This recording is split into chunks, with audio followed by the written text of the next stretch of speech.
Sila po yung mga Achoo! puppies na gustong abandonahin Huwag nang ng galit. kanilang amo. Oo. 4 po yan sila guys na Kasi magkapatid. ayaw na kayo doon ng amo Medyo mo. malaki na kasi sila, so No, nandun nahirapan pa yung akong dalawa niyong hanapan ng kapatid. adopter. Hindi pa So ang nakuha. kailangan po sa kanila is Ang papayat mag-rescue niyo, po talaga kasi mailap Lalo na kang po sila pulgas. sa tao. And Kuchu, kuchu. napapansin niyo po, ang Huwag papayat po nang nila galit. kasi hindi po sila Tapos na nakakakain kumain? ng maayos.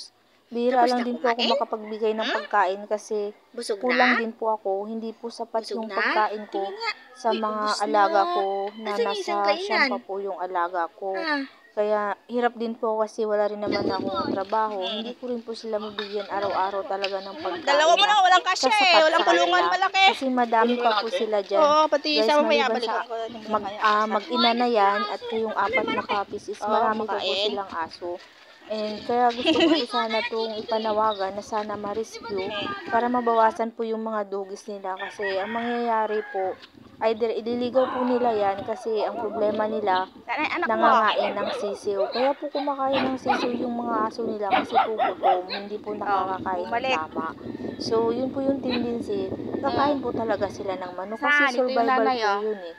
So ngayon, kung Bumalik ka meron po kagabi. sanang makapansin sa video na to, kasi ang Sana. tagal ko na rin po pinanawagan to, meron po nakausap na rescuer siguro. Tara doon. May mga ano din Doon, kasi, doon, doon. busy din, hindi rin napapansin.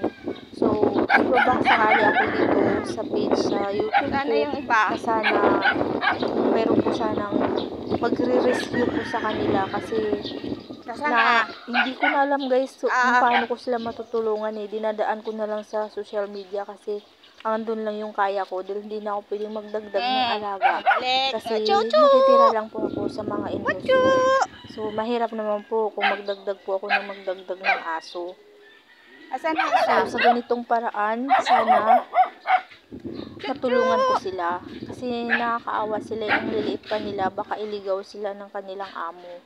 So doon nakausap ko naman yung amo nila na sana kung nangangain ng manok, lagyan nila ng kulungan. Ikulong na lang muna nila pansamantala habang wala pang nagre-rescue.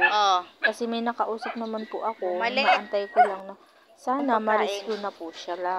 Dami nyo. Kaya itong time na to, nagdala ko ng pagkain guys. Kung nakita nyo, kunti lang yung pagkain ko talaga. Kasi ang dami ko talagang alaga. So ilan sila guys, ang dami nila dito.